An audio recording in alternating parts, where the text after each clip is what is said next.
नए तीवर के साथ आ रही है आपकी पसंदीदा मासिक पत्रिका दलित दस्तक। हमारा लक्ष्य है 1000 नए सब्सक्राइबर। आज ही लीजिए अपनी वार्षिक सदस्यता सिर्फ 1200 रुपए में। नीचे दिए गए नंबर पर आज ही संपर्क करिए या व्हाट्सएप करिए।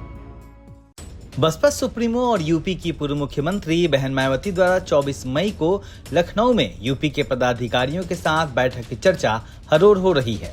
2027 के यूपी विधानसभा चुनाव को लेकर बुलाई गई समीक्षा बैठक में बूथ स्तर से लेकर प्रदेश स्तर तक के पदाधिकारी शामिल हुए। इस दौरान बहन जी ने पार्टी पदाधिकारियों को तमाम निर्देश दिए।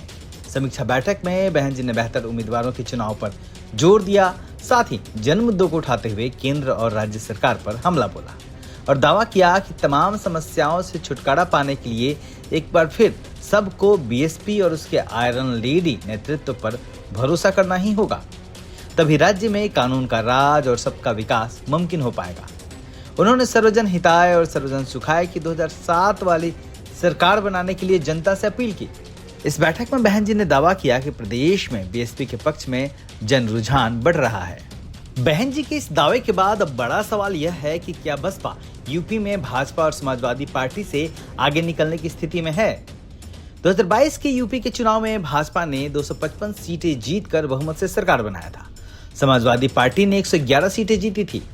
तब बसपा को मिली सिर्फ एक सीट ने पूरे बहुजन समाज को शर्मिंदा कर दिया था। विरोधियों ने भी बसपा को इस स्थिति में देखने की कल्पना नहीं की थी।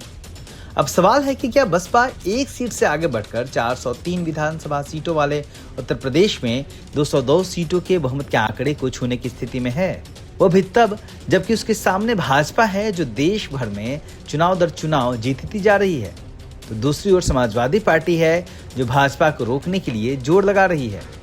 ऐसे में आखिर बसपा 5वीं बार सत्ता तक कैसे पहुंचेगी, जिसका दावा बहन जी कर रही हैं। दरअसल बसपा की बड़ी ताकत उसका दलित समाज, अति पिछड़ी जातियों का समर्थन और बहुजन महापुरुषों की विचारधारा रही है।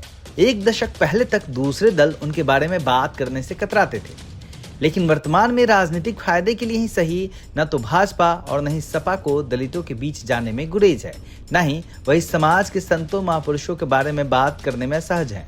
बल्कि 14 अप्रैल के मौके पर तो यूपी के सीएम योगी आदित्यनाथ 2025 में आगरा के प्रसिद्ध भीमनगरी महोत्सव में शामिल हो चुके हैं और उसके बाद भी लगातार दलितों और कमजोर वर्गों से संवाद कर रहे हैं। वहीं दूसरी ओर समाजवादी पार्टी तो पीडीए की मुहिम छेड़कर लगातार दलितों को अपने पाले में खींचने की कोशिश में जुटी हुई है। ऐसे में बसपा इन दलों को कैसे पछाड़ेगी।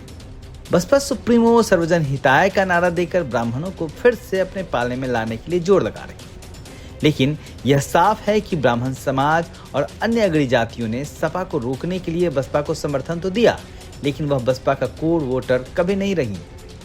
दूसरी ओर बसपा के पास अब न तो तेज तर्रार नेताओं की फौज दिखती है, न ही वह मुखर होकर लड़ती दिख रही है। देश में हर रोज हो रहे राजनीतिक और सामाजिक घटनाक्रम पर अपना पक्ष मुखरता से रखने वाले आवाजों की कमी भी पार्टी में साफ महसूस की जाती है।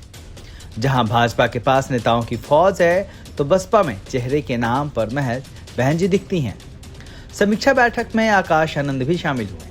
कार्यकर्ताओं और पार्टी नेताओं का मानना है कि अब आकाश आनंद को आगे करना जरूरी है ताकि एक माहौल बन सके। हालांकि बहन जी ने यूपी चुनाव में आकाश आनंद की भूमिका के बारे में फिलहाल चुप्पी साध रखी है। हालांकि इन तमाम चुनौतियों के बावजूद राजनीति में जनता सबसे अहम है। वह किसे कब सिंहासन पर बिठा दे और किसे पटक दे, यह कोई नहीं जान सकता। उस जनता तक बहन जी की आवाज कितनी पहुंचती है, यह देखना अभी बाकी है। ब्यूरो रिपोर्ट, दलित दस्तक।